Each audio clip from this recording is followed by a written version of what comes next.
MCQ MONGOLS! Whoa! Alright, at the height of the Mughal Empire, we had Akbar. Akbar was very religiously tolerant, getting rid of the Jesus tax and all that. He emphasized Soli Kal, which was harmony between all religions. And because he emphasized this, there was a lot of peace and harmony between all of the different religions. He also allowed people to build their own religious institutions like churches.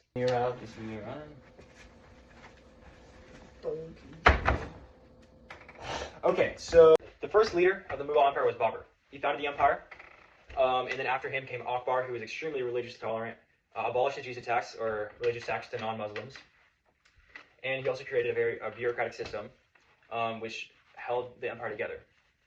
And then after him came Shah Jahan, who legitimized his power through the building of the Taj Mahal, and then after him came Aurangzeb in the decline of the empire, who was not very religiously tolerant and caused a lot of Hindi uprising.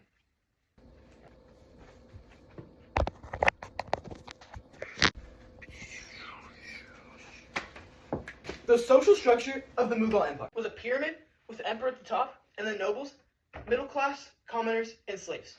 The emperor held all the power and land. The emperor distributed the land to the nobles, who had middle class, which were the tax collectors, to get taxes from the land to give to the nobles, making them very wealthy. And at the bottom were slaves. Slaves were criminals and people who had debt. What is this then? So basically, the Mughal Empire's government Was bureaucratic. It was called a mansabdar system, and was a way for regional landowners and nobles called mansabdars appointed by the emperor to tax the people who live in the land. It was similar to feudal Europe, except it was not passed down to their children, and it can be stripped away whenever the emperor wanted. They also had a judiciary system, which was bureaucracy courts, and with the absolute monarch emperor at the head, whose decision was final about everything. Amen. Alright, so the technology of the Mughal Empire, they had great strides in the technology, namely in military, being namely Damascus steel, cannon foundries, volley guns, and metal cylinder rockets. The volley guns had multiple barrels to be able to hit multiple targets. In Damascus steel, Akbar created a lot of large foundries to make these super well-made Damascus steel blades, and they were highly valuable. The Mughal Empire was very agricultural based, relying heavily on the great peasant workforce to farm crops like wheat, tobacco, and rice.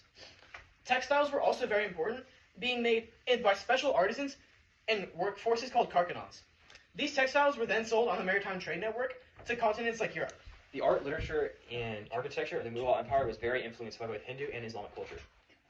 Some architecture includes the Taj Mahal, which has domes, arches, and symmetry.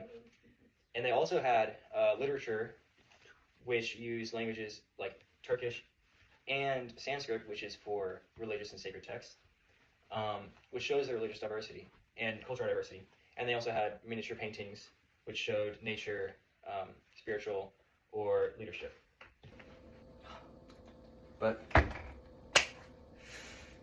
alright, their trade was both maritime and overland. Their maritime was with Europeans, and they mainly exported a lot of textiles, and they had overland trade with themselves, helping grow local economies. spin you around. The decline of the Mughal Empire started with Aurangzeb's death, and leaving no common successor. This caused all the nobles to fight over the throne, causing wars called the Mughal Wars of Succession. This caused fragmentation and the nobles to be corrupt and fight with each other. The Mughals' disacceptance of all of other faiths did not help with this at all. Thank you for watching the MCQ Mongols, and that's the video.